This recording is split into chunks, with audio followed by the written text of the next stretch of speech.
जय भीम, नमो बुद्धाय। आज हम धम्मपद 1000 इसके ज़रिए सिद्धार्थ गौतम हमारे भगवान बुद्ध उनके जन्म के बारे में हम जानेंगे। भगवान बुद्ध और उनका धर्म इस बुक से, इस पुस्तक से। जन्म सिद्धार्थ गौतम ने शुद्धोधन के घर में जन्म ग्रहण किया था। उनके जन्म की कथा इस प्रकार है। शाक्य राज्य के लोग आषाढ़ के महीने में एक महोत्सव मनाया करते थे। उस उत्सव में क्या राजा क्या प्रजा सभी एक समान थे। सामान्य रूप से यह महोत्सव 7 दिन तक मनाया जाता था। एक बार महामाया ने इस उत्सव को बड़े ही आमुद प्रमोद के साथ, मतलब आनंद के साथ, बड़ी ही शान शौकत के साथ, फूलों के साथ और सुगंधियों के साथ मनाने का निश्चय किया। हाँ, उसमें सुरा मेरय आदि नशीली, मतलब शराब वगैरह, उस वस्तुओं का सर्वथा परित्याग था। 7वें दिन वह प्रातःकाल उठी, सुगंधित जल से स्नान किया, 4 लाख कारशापणों का दान किया। कारशापण मतलब गोल्ड कॉइन्स, अपने सोने के सिक्के, वो दान किए। अच्छे से अच्छे गहने कपड़े पहने, अच्छे से अच्छे खाना खाया, व्रत रखा। तदनंतर वह खूब सजे सजाए शयनगार में सोने के लिए चली गई। उस रात शुद्धोधन और महामाया निकट हुए और महामाया ने गर्भ धारण किया।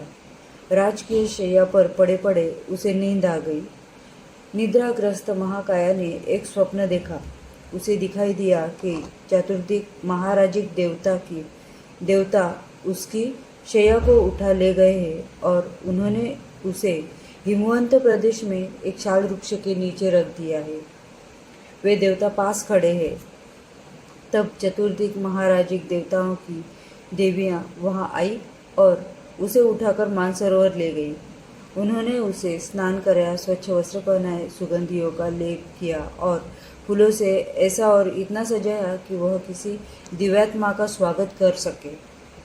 तब सुमेध नाम का एक बोधिसत्व उसके पास आया और उसने प्रश्न किया, मैंने अपना अंतिम जन्म पृथ्वी पर धारण करने का निश्चय किया है, क्या तुम मेरी माता बनना स्वीकार करोगी? उसका उत्तर था, बड़ी प्रसन्नता से। उसी समय महामाया देवी की आँख खुल गई। दूसरे दिन महामाया ने शुद्धोधन से अपने स्वप्न की चर्चा की। इस स्वप्न की व्याख्या करने में असमर्थ राजा ने स्वप्न विद्या में प्रसिद्ध 8 ब्राह्मणों को बुला भेजा। उनके नाम थे राम, ध्वज, लक्ष्मण, मंत्री, कोंडज, भोज, सुयाम और सुदत्त। राजा ने उनके योग्य स्वागत की तैयारी की। उसने जमीन पर पुष्प वर्षा करे और उनके लिए सम्मानित आसन बिछवाए। उसने ब्राह्मणों के पात्र चांदी सोने से भर दिए और उन्हें घी, मधु, शक्कर, बढ़िया चावल तथा दूध से पके पकवानों से संतर्पित किया, मतलब दान किया। जब ब्राह्मण खा पीकर प्रसन्न हो गए, शुद्धोधन ने उन्हें महामाया का स्वप्न कह सुनाया और पूछा, मुझे इसका अर्थ बताओ। ब्राह्मणों का उत्तर था, महाराज, निश्चित रहे आपके यहाँ एक पुत्र होगा। यदि वह घर में रहेगा तो चक्रवर्ती राजा होगा। यदि गृह त्याग कर सन्यासी होगा तो वह बुद्ध बनेगा। संसार के अंधकार का नाश करने वाला है। पात्र में तेल धारण किए रहने की तरह महामाया बोधिसत्व को 10 महीने तक अपने गर्भ में धारण किए रही। समय समीप आया जान उसने अपने मायके जाने की इच्छा प्रकट की।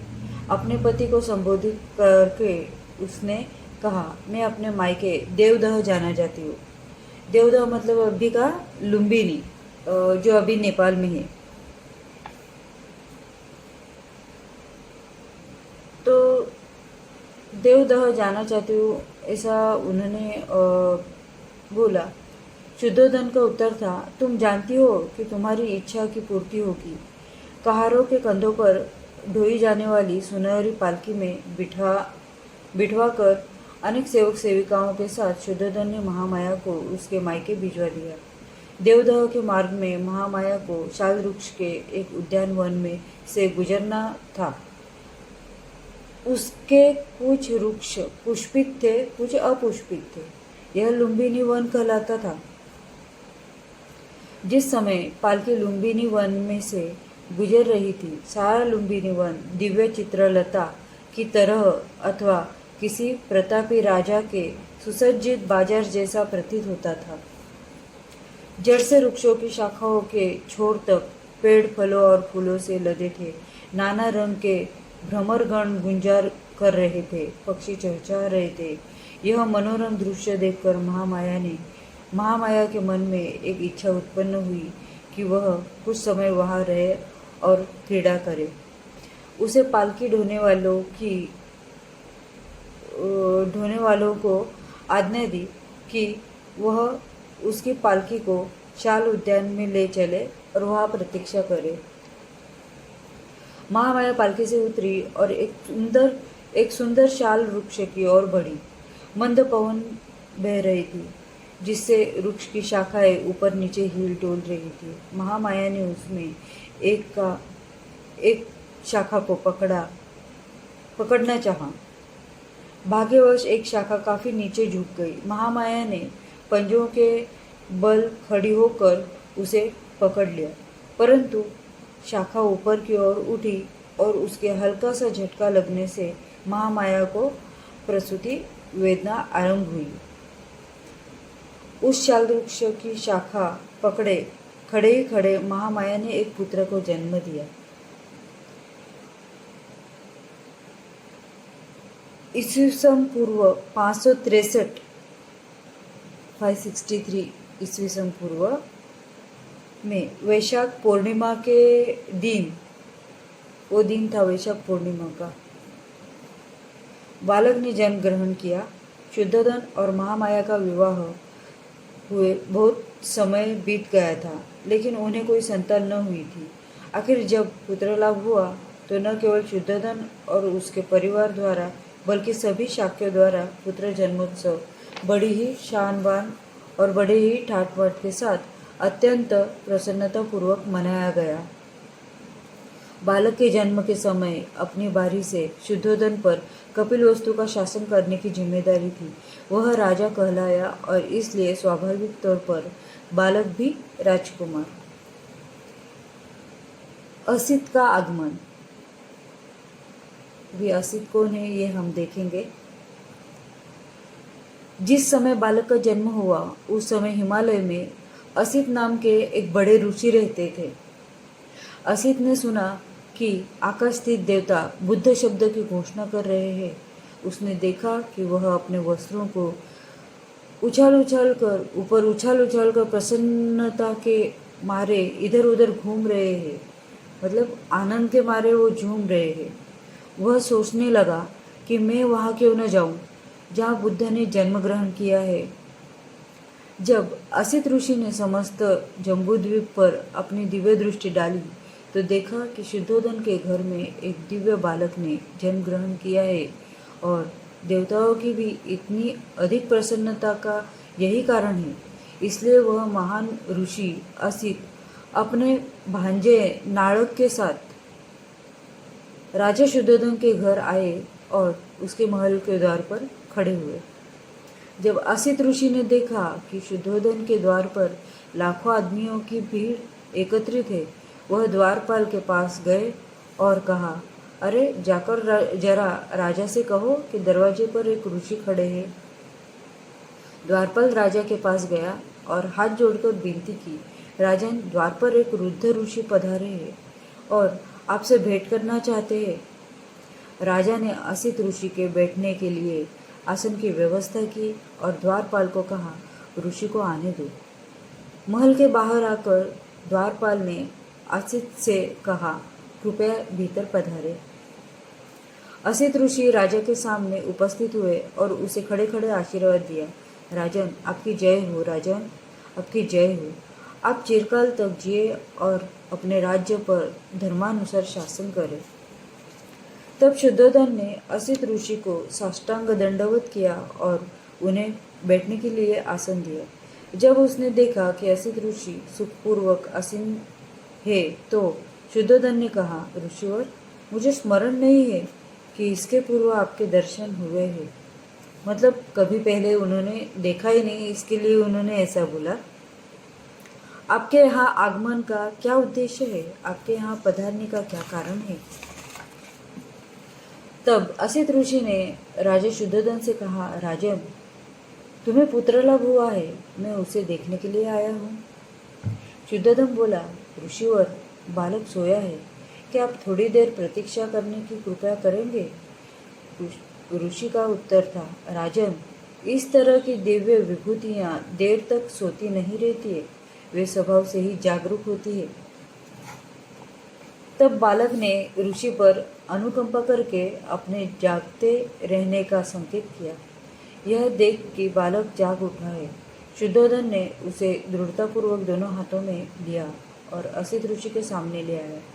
असित ने देखा कि बालक 32 महापुरुष लक्षणों तथा 80 अनुव्यंजनों के युक्त है, मतलब परिपूर्ण है। उसने देखा कि उसका शरीर शुक्र और ब्रह्मा के शरीर से भी अधिक दीप्त दिव्य है और उसका तेजोमंडल उनके तेजोमंडल से लाख गुना अधिक प्रदीप्त है। उसके मुंह से तुरंत यह वाक्य निकला, निस्संदेह यह अद्भुत पुरुष है। वे अपने आसन से उठे, दोनों हाथ जोड़े और उनके पैरों पर गिर पड़े। उन्होंने बालक की परिक्रमा की और उसे अपने हाथों में लेकर विचारमग्न हो गए। असित ऋषि पुरानी भविष्यवाणी से परिचित थे, जिसके शरीर में गौतम की ही तरह के 32 महापुरुष लक्षण होंगे। वह इन दो गतियों से एक को निश्चित रूप से प्राप्त होगा, तीसरी को नहीं।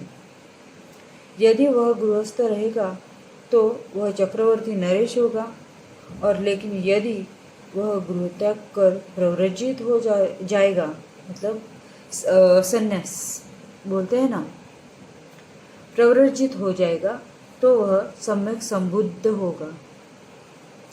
असित ऋषि को निश्चय था कि यह बालक गृहस्थ नहीं बनेगा। बालक की ओर देखकर वह सिसकियां भर भर रोने लगा।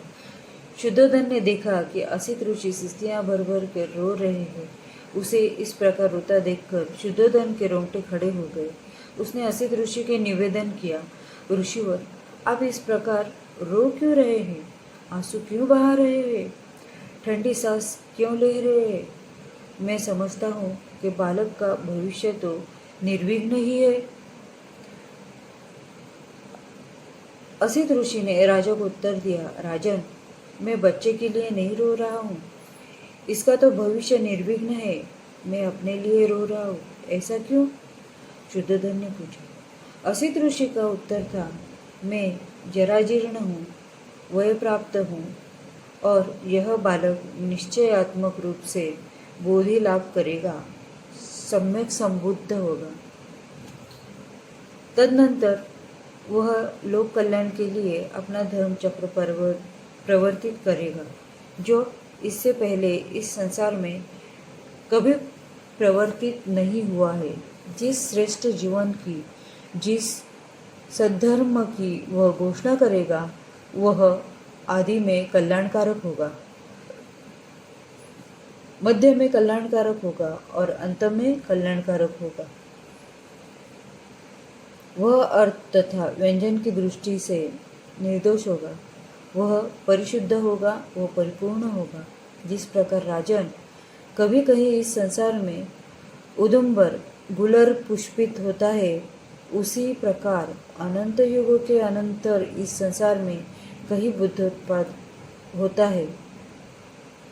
राजन, इसी प्रकार निश्चय से यह बालक बोधि लाभ करेगा, सम्यक संबुद्ध होगा और तदनंतर अनंत प्राणियों को इस दुखमय सागर के पार ले जाकर सुखी करेगा।